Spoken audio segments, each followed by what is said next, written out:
baby.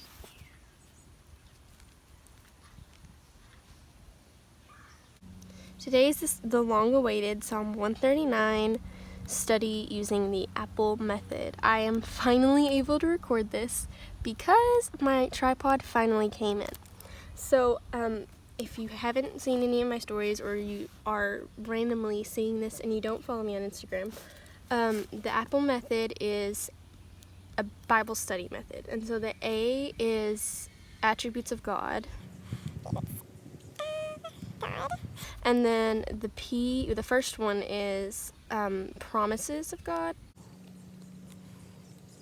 And then the second B is principles of life. The L is lessons learned or sins to avoid, which doesn't start with L, but it's how the graphic says. So E is examples to follow. Attributes of God obviously means characteristics of God. Promises of God obviously means promises of God. Principles of life are things that you see that you could relate to your daily life and something that you need to do that you're already not doing, or you're not doing enough, and so that kind of points out all those things. L is lessons learned or sins to avoid, which I would characterize lessons learned by the person you're reading about and also lessons you learn, because sometimes you learn lessons that the people aren't learning, and sometimes you learn lessons from the people you're learning, but sometimes you learn lessons that aren't from the people that you're learning about, so they learn different lessons than you do because you have insight. And so E is examples to follow, and I think kind of examples to follow and lessons learned can overlap. I think a lot of these can overlap, but I think principles of life and lessons learned will overlap probably. And I also think lessons learned and examples to follow could also overlap. But examples to follow, obviously, like if a person you read about does something and you're like, wow, I should do that, that's an example to follow, or it's an example of what you should not do, which is not good. But sometimes there are examples of what not to do and how not to act. So now I will start this study by actually reading. And if you haven't noticed, I actually already have some journaling in this one. I went through all of my Bibles and I have highlighted or journaled Psalm 139 in every single Bible I have. So this is actually going to be a notebook. You have already seen my notebook, but it's going to be more of a notebook study than a journaling in the Bible study. So this should be interesting for all of you people who only use notebooks or journals. And I'm just going to read through all of it, and while we're reading through it, I'm going to connect certain verses to one of these letters. Psalm 139 starts as, O Lord, thou hast searched me and known me. Thou knowest my downsitting and mine uprising. Thou understandest my thoughts afar off. Thou compassest me my path and mine lying down, and art acquainted with all my ways. For there is not a word in my tongue, but lo, O Lord, thou knowest it altogether. And so the first things that you could apply from those quick little verses, like 4 verses, so attributes of God, obviously, so I almost said she, he searches us. Well, he searches and knows us. And that is from verse 1. Okay. The next few verses that we read, it's like 2 through 4, it says that he knows us completely, because it says, thou knowest my downsitting and mine uprising, thou understandest my thoughts from afar off, and for there is not a word in my tongue, O Lord, that thou knowest it altogether. So it's saying over and over again that he knows everything we say, everything we do. So I would say that a characteristic of God would be he knows us fully and completely. And that is verse 2. Okay. So then We move on. Thou hast beset me behind and before, and laid thine hand upon me. Such knowledge is too wonderful for me. It is high, I cannot attain unto it. Whither shall I go from thy spirit? Or whither shall I flee from thy presence? If I ascend up into heaven, thou art there. If I make my bed in hell, behold, thou art there. If I take the wings of the morning, and dwell in the uttermost parts of the sea, even shall thy hand lead me, and thy right hand shall hold me. I say, surely the darkness shall cover me, even the night shall be the light about me. Yeah, the darkness hideth me not from thee, and but the night shineth as the day, and the darkness and the light are both alike to thee. For thou hast possessed my reins, thou hast covered me in my mother's womb. So I'm going to take a break there and then go through all of those. So to start out with, so lessons to learn and sins to avoid, I would start with God is always with us. That's a lesson we've learned. So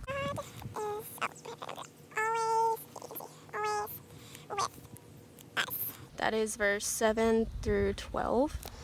But also, it is a characteristic of God. See, so sometimes it kind of overlaps. So he is always with us. So he is also omnipresent.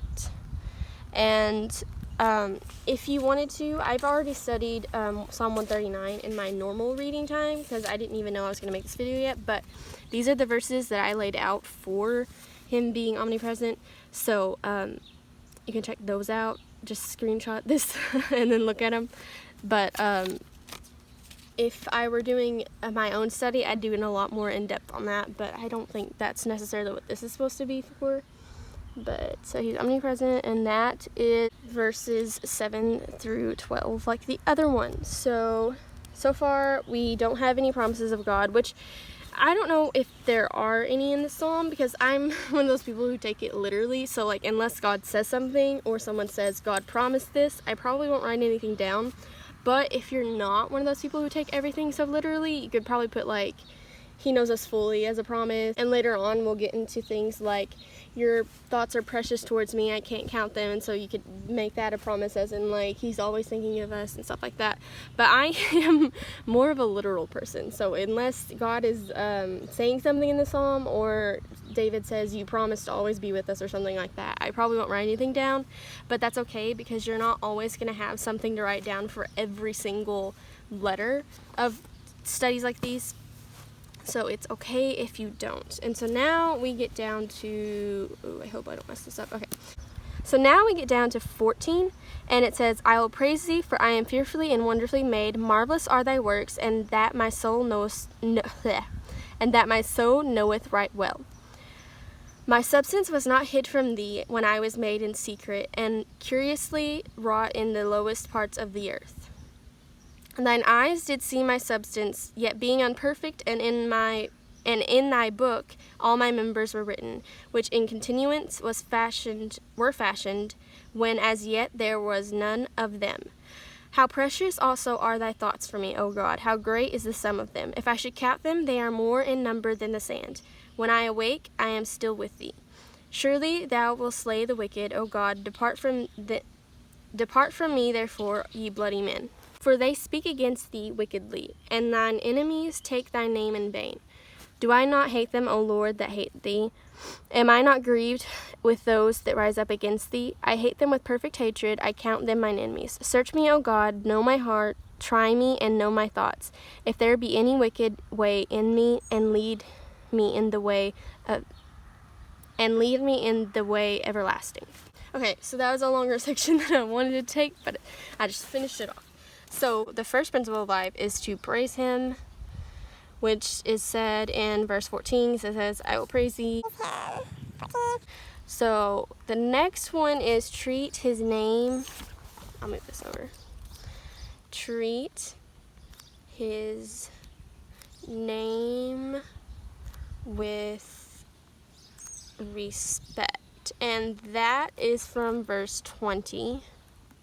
Okay, so now we have basically everything except promises of God, which I said I probably wouldn't have any because I am a literal person and I would not write it down unless God's saying it or someone says that he promised it, because I am a person who takes everything literally. For examples to follow, it says, for thou hast possessed my reins. So for that one, he should possess our reins, because that's something that David says he has. He should possess. I always spell possess wrong because I always want to put one S and not two, and on the first set of S's. Our reins. And I also spell reins wrong a lot because I always want to put a G. So what was that verse? That was 13. So 13. The next one, I said, I don't know if this is kind of stretching it, but I said that we should pray verse 23 and 24 daily, the one where it's like, search me and know me, if there's anything within me, those type of verses.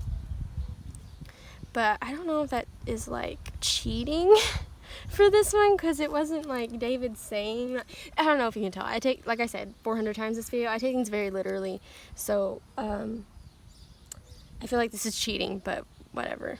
Doesn't matter. Okay, I guess it doesn't matter because you can do whatever you want, and as long as you're happy with how you're journaling it, I guess it really doesn't matter if you're straying a little from the method that you're using. I think that we can apply both of these. So treat his name with respect is a principle of life, but it's also, I just wanted to jump to treat with respect. Treat his name with respect, and that's verse 20. And I think that one can be both, because it's a principle of life. You should treat his name as respect. But it's also something that you learn, because he says that the wicked do that. So it's not like just told, hey, don't do it. It's the wicked do this. And so, okay, if the wicked do this, I shouldn't do it. Which is what I often do whenever I'm studying. Just, little tip. If it ever mentions the wicked and then it mentions a bunch of characteristics, what I do is I go through and then I write down all the characteristics of the wicked, so that obviously we're not supposed to be wicked, so I know not to do those things, if I don't already know, obviously. But yeah, so that's a little study thing you could do if you ever read Psalms and you're not really sure what to study. It talks a lot about the wicked, so you could write down all the characteristics that you find on the page of the wicked, and then not to do them. That's basically all that I have. I didn't realize that this psalm was so heavily focused on like lessons and attributes of God. Attributes. I can never tell because you attribute something to someone, but I think it's attributes when you're talking about like someone's characteristics. But I don't even know. We all know that I can't pronounce anything, because if you've seen any study with me, I can't pronounce half of the names. So I think I may do another one of these very soon, because for some reason I was really stressed about this one, because I thought it would be really hard to film and do at the same time, and it was actually a lot easier than I thought. So I can do the soap versus aspect. I think it was aspect, the other one that wasn't this one that didn't get picked. I'm gonna put those up, and then the one after, and the one that wins I'll do next. I haven't done a study video in a while because I basically broke my tripod on accident. Story. So Harrison proposed to me using like a video as an excuse.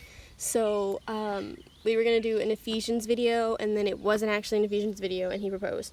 But I'm gonna do a little flip through so that you're not looking at nothing and that my story won't get boring. Okay, so let's just flip through Psalms so far. So Harrison and I were supposed to do an Ephesians video, and then we didn't do it, and then he used the recording that we were making. That was our proposal video, because he proposed while the camera was rolling. And so whenever we were putting it away, it was really hot outside, and we were just rushing, and I think we broke it when we were putting it away. But I ordered a new one. Actually, I ordered a new one, but I'm still using the old one to like wrap the new one around. You'll probably see that at the beginning. But I can finally film videos where I don't have, like, normally I was stacking books to get the straight on angle, but that sometimes can be really hard and annoying to do. So I got a new tripod, and now I can finally record more study videos. So here's a little flip through. I hope you enjoy it. But yeah, and so I'm going to record the next study video soon, probably sometime this week. I don't know if I'll post it sometime this week, but let me know if you want the aspect or the soap method with it. I think this was a very short video. I always say that and then they always end up being 30 minutes long, but I honestly think this one was really short. I think this one was pretty good. I think, okay, so run through, because I'm worried that I didn't explain very well and you don't know how this method works. So A is attributes of God, which means characteristics. So what does it teach you about God? What is it saying God does? What is it saying God is, or who he is, and stuff like that. Promises of God, obviously, I think that, oh, now we're in Job. Okay. Promises of God, that's obviously like something he promised to a character, something he promised to in general to everyone, something he promised specifically to someone but could be applied to everyone, you know. So that principles of life, things like treat his name with respect, little things that you could incorporate in your daily life that teach you how to act as a Christian, how to live your life and stuff like that. L are lessons learned or sins to avoid. So lessons learned, I think that it could be lessons that you learn personally as the reader and also lessons that the character learns, but I think more specifically it's supposed to be lessons that characters learn. But I don't know, I think it could be either one. So sins to avoid, obviously, what did a person do in the story that they were punished for? What did they do that they weren't necessarily punished for? Maybe they got away with it, but it was still bad and they shouldn't have done it. Just sins that you shouldn't do, obviously, because sinning is bad. Examples to follow are things like, what did the character do that you need to do more? Or what are verses, like, because you get to Romans and there's not very many characters. Because it's mostly about, like, teaching. So, what did Paul write, or Peter write, or whoever is the author? What did they write about things that Christians should do that maybe you are doing, or you're not doing enough, or you're not doing very well? So, examples to follow, like I said, in this one, it was he should possess my reins, because David said, thou hast possessed my reins, and that is something that not everyone has done, because giving up full control is kind of hard sometimes. And so that's a lesson to learn. That's an example to follow. So anything like that, and I really, really hope this was helpful. I feel like I didn't do enough, and so I feel like I failed. It's okay. Sometimes, I guess this is an example, sometimes you just don't get like a huge amount of things. Like, there were things in this that I didn't necessarily write down, but things in my study, my personal study that I wrote down. Hold on, I'll just give you a run through of my normal one too. Okay, so like I said, in my normal study, I got things like a list of how he's omnipresent, and then I also connected verse 6 with Isaiah 55, 8 through 9, because it says, such knowledge is too wonderful for me. It is high, I cannot attain it. And so it was talking about him and how he knows us and all that stuff. But I don't know, it just reminded me of the his thoughts are higher than our thoughts verse, which is Isaiah 55, 8 through 9. And I already did the he's with you, I just wrote fearfully and wonderfully made. He's omnipresent. So I also connected this to he hears. So I said, he's the God who hears what you say in your bedroom, which is a direct quote from like 2 Kings 6 through 12, because it's talking about how Elijah or Elisha, one of those two, I always mix them up, can hear the king from his bedroom, and obviously the God of Elijah is God, so he was feeding him the information. And then here's the treat his name with respect, and then the pray this daily. Yeah, so I guess that is basically what I journaled. So if you want to see how basically, if you want to convert this into this, just write out everything that you wrote down here. You could put the apple like on the side maybe if you want to, or you could just write it out like I did. So I accidentally did the exact same thing. That's kind of cool. But yeah, so I'm gonna do another video soon, and I hope you have an amazing day and you get some information from this study. If you actually go through it with me, I hope that it was helpful. Okay, Bye. Have fun, guys.